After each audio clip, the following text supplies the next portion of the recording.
Hi, everybody. This is the CagleCast from Cagle.com. It's all about political cartoons and cartoonists and about the news and issues of the day.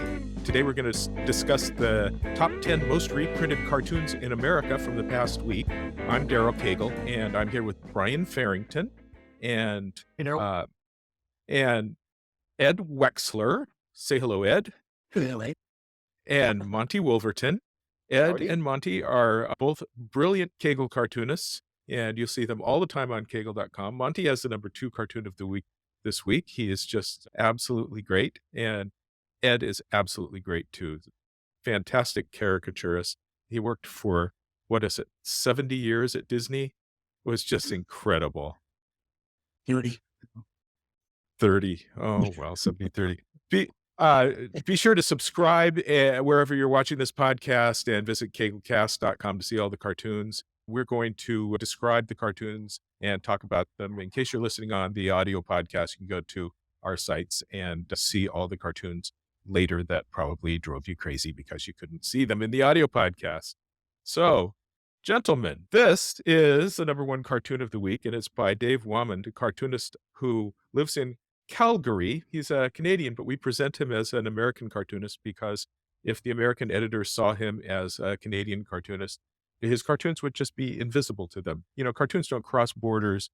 But if a cartoonist does a great impression of an American cartoonist, we can call him an American cartoonist, and the editors will see him. He's suddenly visible. So it is with Dave, who is really very popular. He's got 3 cartoons in the top 10 this week. I'm just so impressed. So Chinese spy satellites flying through the air, and you've got the NSA gal and her colleague there looking down at their phones, and she says, "Our main focus has been Chinese attacks in cyberspace, but it's getting more worrisome." And her elderly colleague says, "Don't worry, we're keeping an eye on it." So what do you think of this cartoon, gentlemen? This is a cartoon editors liked more than anything else last week. Well, the balloon, that was a big story last week, so they were clamoring for that. They really did want balloons. I hope they want a balloon in a couple of days because I'm working on a balloon. I think these balloons have legs. Yeah, this has some irony to it. You got the NSA versus the thing that's in plain sight up there. So yeah, that's fun. It's fun. Okay. Maybe laugh is graphically beautiful and simple. The clouds are funny. Yeah, I like the clouds. Characters are funny. Okay, so we give it a good review. Yes, we do. Okay, here's the number 2 cartoon, and this cartoon comes from our own Monte Wolverton. It is titled Profit Wallowing, and the pig is wallowing in the piles of money, and his belly is labeled Big Oil. Of course, this week we had the news that there were record profits at all of the oil companies, and they were particularly greedy in the money that they collected. So very nice, Monte. You hit on a national Thank you. nerve here. 196, depending on $196.3 billion of profits. And instead of plowing it into renewable resources, they're plowing it back into fossil fuels. That's the problem with it. The pig is happy, but the pig does not have an eye for the future somehow. I think that's the thing there. You think this pig is a bit short-sighted? The pig is short-sighted. Look at him. Obviously, he needs glasses. You know, pigs are a metaphor that editorial cartoonists use all the time. I've done so many pigs. Pigs work. Pigs are greed. Yeah, it's a great cartoon. Instant recognizable as one of Monty's too. So. It is, Monty. You're instantly recognizable. Oh, thank you. Yeah, all that money. And hand-drawn dollar bills. So that must have taken some time. Well, I may have picked up some money from some other cartoons, as I do occasionally, and repurposed it here. It worked. I may have done that, or I may not have. Yeah, I do that when I can, sure. Yeah. But do we want to admit to that? No. I think everybody does it. Nothing gives it away. Right. Okay, well, those big oil bastards. Yeah. Here is cartoon number 3. This is by Chris Wyant. Chris is best known as a New Yorker cartoonist, but he's done all kinds of things. He draws 2 cartoons a week for us. One of them is also for the Boston Globe. And here we have the header, Modern American Oxymorons. The first is the MAGA guy wearing his flag and his gun, and he's just about to blow up the Capitol. The second one is Republican Congressional Ethics Committees. You have the happy whistling blindfolded Republican elephant next to George Santos, who I think is really a very funny character. I gotta enjoy George Santos. The third image is titled Top Secret, and it's got the garbage cans with classified documents from Trump, Biden, and Pence.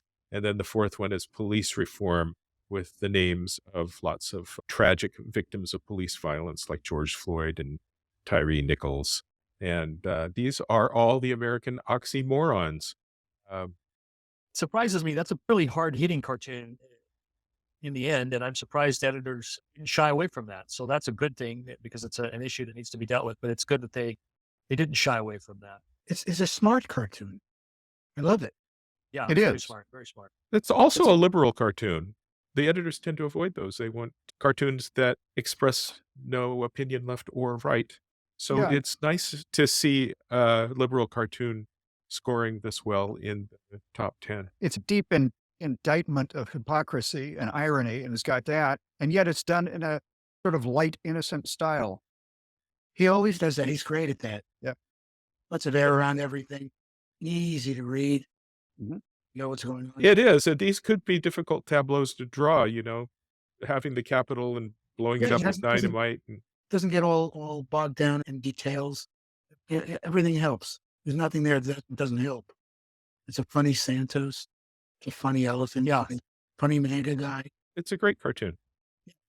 So this one is by Jeff Katurba. I think this is number 5. It says lead balloon, and the little dove of peace is trying really hard to lift the lead U.S.-China relations balloon, which is very heavy. It's sort of a double, 2 birds in 1 stone, no pun intended. We're talking about the Mhm. lead balloon, but then also on the heels of the balloon, spy balloon, and then the talks that were going to happen between Biden and Xi.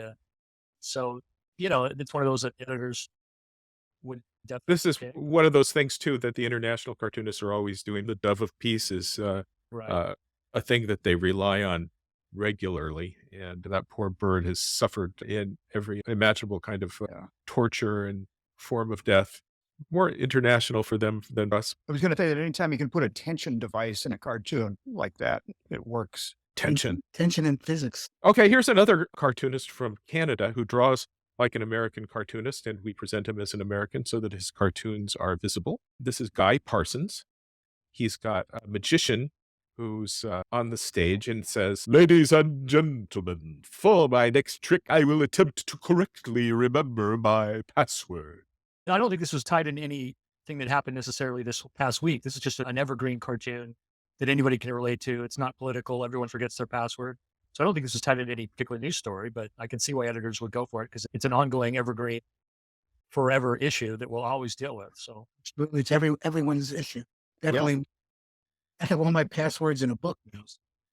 yeah, That's great.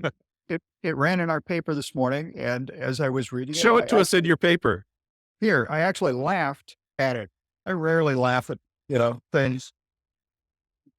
His color is funny. Guy's color makes me laugh.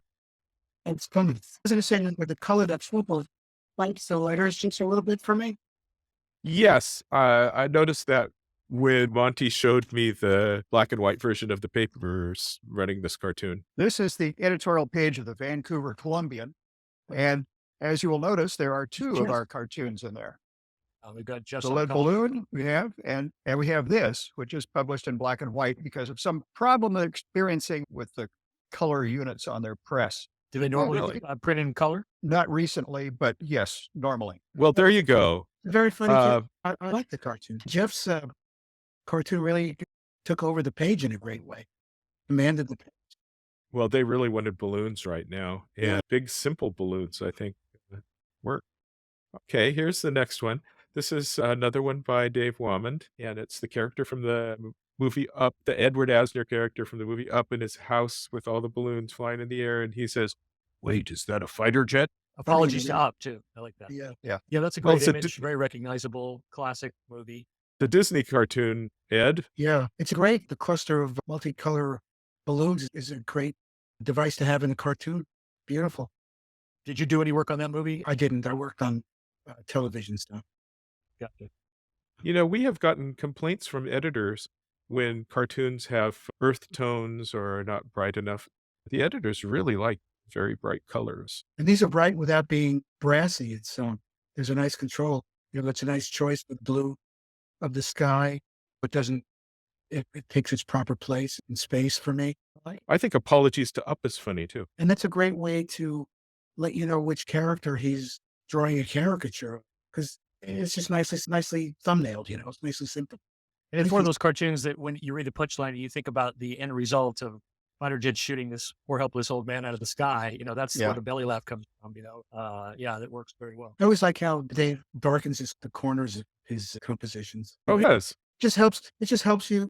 It helps direct your eye. It's good. Okay, this one is John Darko from Columbia, Missouri, and it's the giant Chinese balloon up in the air, and it's got the logo for TikTok on it. And it says, "The Chinese collecting information on Americans? What's the big deal? We do it all the time." I wondered how many we would see of this, the TikTok comparison, because that's such a hot issue, particularly amongst conservatives. But interesting, that I think John is the only one still hand coloring his work. I think he uses colored pencils and scans it in. So when it works, it has a nice texture feel to it. Nice handmade quality. Nice. Yeah. This is really kind of just an informational cartoon. Now, this is a cartoon by Pat Bagley, who draws for the Salt Lake Tribune in Utah. And it has a robot sitting on a pedestal labeled artificial intelligence. And he says, "Got it," holds his finger up in the air as though he's got it. Scientist wearing his white science coat, and he looks a bit disturbed. And I've got to admit, I didn't really get this cartoon. We had a discussion about whether the robot was supposed to be a metaphor to Rodin's The Thinker statue. And I think not, because I think the Thinker statue has to have his hand curled under his neck like this for it to read as the Thinker statue. I guess it was Brian that thought his feet were in Thinker statue position, and that was good enough for Brian. Yeah, I think I'm going to stick with that. I think it's probably what Pat intended. And like Ed said earlier, I think that the pedestal gives it away. And that's the whole point of that artificial intelligence is the debate is when will it start thinking for itself and reasoning and realize that humans are worthless and to take us over. So that's the point is he's achieved understanding. He got it. And that's what disconcerts the scientists. I think so. I guess we should have had Pat on here and ask him and settle the debate. We'll never know. The structure of the joke is a good thing. Sometimes you don't get things right away, and then it takes a few seconds and it occurs to you, and that's fun. So he's structured this like one of those kind of gags. Well, what I thought when I saw it was that I didn't get it, but he got it. Well, I mean, the thinker, that's the whole gag of it. The thinker is thinking, and all of a sudden, hey, I got it. I'm going to take over the world. I'm going to outsmart humans. I'm going to replace them. Those are all things that could be insinuated from it. But apparently editors got it because it's in the top 10. They did. It's in the top 10. It ran in 100-some papers. This one comes from Adam Ziglis. He's a Pulitzer Prize winner, draws for the Buffalo News in New York. It's got a title on it that says, "The World According to China," in 2 panels. The first panel shows the research balloon in quotes. It's Chinese balloon view from looking up in the air. And the second panel shows the spy versus spy white character sitting in a balloon with big binoculars looking down on the USA, represented by a flag on the earth. And there's an angry American bald eagle flying at the spy, and he's got a label on him that says "Bird Watcher" because he's looking at the eagle. This is, of course, based on the Antonio Prohias Spy versus Spy of Mad Magazine, which was taken over for more than 20 years by Peter Cooper, who also draws cartoons for it, Cagle Cartoons. He is just a brilliant spy versus spy cartoonist, too. So I have noticed there have in the past, whenever there's a spy story, there are a whole lot of cartoons with the spy versus spy metaphor. And they always perform very, very well. They use cartoonists with every spy story. They use spy versus spy, and they use Boris and Natasha from Bullwinkle. And both of those perform really, really well with editors. So, gentlemen. I think it also speaks to how old editors are, because both of these references are not, I mean, I don't know if my kids would get them, but I certainly grew up on Spy versus Spy. And average newspaper readers, what, 65? Bullwinkle and Mad Magazine. Stereotypical spy. Well, that's basically all this cartoon is, which is, it's just saying that the research balloon is really a spy balloon. And here's our metaphor for spy. And we don't take that too seriously. Well, yeah, and it also speaks to the hypocrisy of China's excuse that they were just yeah, great cartoon. I could not tell that Adam finishes his work digitally. I thought it was watercolor till I asked him about it. Oh, I didn't realize that either. I did too. Yeah, it's a great. Yeah, he draws traditionally and inks traditionally, and does color digitally. Yeah, this Aaron guy Scott- behind the research balloon has a nice watercolor feel. It's not. Yeah, flat. it I think. Yeah. I think that's what so many cartoonists, illustrators do, particularly guys that are just starting to use Photoshop.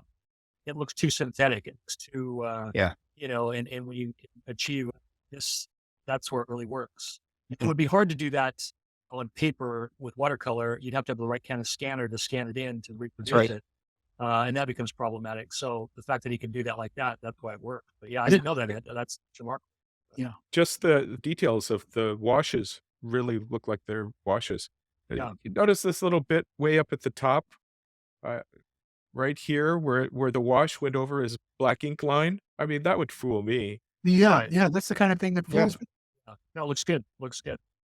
Okay, so this is Dave Wamond again with his third cartoon in the top 10, which is really very impressive. This is a tableau of characters, Joe Biden's State of the Union speech last night. And you've got Joe Biden with Kamala Harris and the shaman from January 6th character ripping something up. And there's a Congresswoman Boebert and Marjorie Taylor Greene and Matt Gaetz. Matt Gaetz is playing with fire, and Biden says the State of the Union is, and the Republicans go, boo! And Biden says, I miss the old days, man. But you'll notice in the bottom, there's a little hand squeezing the ketchup, and the hand is orange, so that's obviously Trump squirting his ketchup. Oh, it's a little hand. It's I a little missed that. hand, and it's orange, I and it's missed that. ketchup. That's great. So Nice touch. I was commenting that this is like an old Courier and Ives Christmas thing with all the stuff going on in it, but it's in Congress and it's with all these creepy characters. And I think that's just funny. It's throwing everything in there, and the caricatures are fun. I like it. I like when I like how he has Biden phrase by saying the word man at the end of it, Yes. I wonder if he does miss the good old days, though, because the GOP kind of played right into his hands with their heckling. He did a great job of taking care of him. He sure did. Yeah. Yeah, they're gonna have to live that down when they actually do want to cut those programs, so they have to go back and listen to that rebroadcast. So, Boy, I can tell what channel you guys watched. I watched this on Fox, and it was all about how Biden is going senile and his speech was incompetent, and what a mess and what a travesty. I'm We shocked. just we're watching biased different coverage. channels. I should be My that wife- Anyway, I thought Yeah. I thought this cartoon was cute, and I like the characters, and I think the Republicans are pretty funny. Each of these Republicans is such a cartoon character.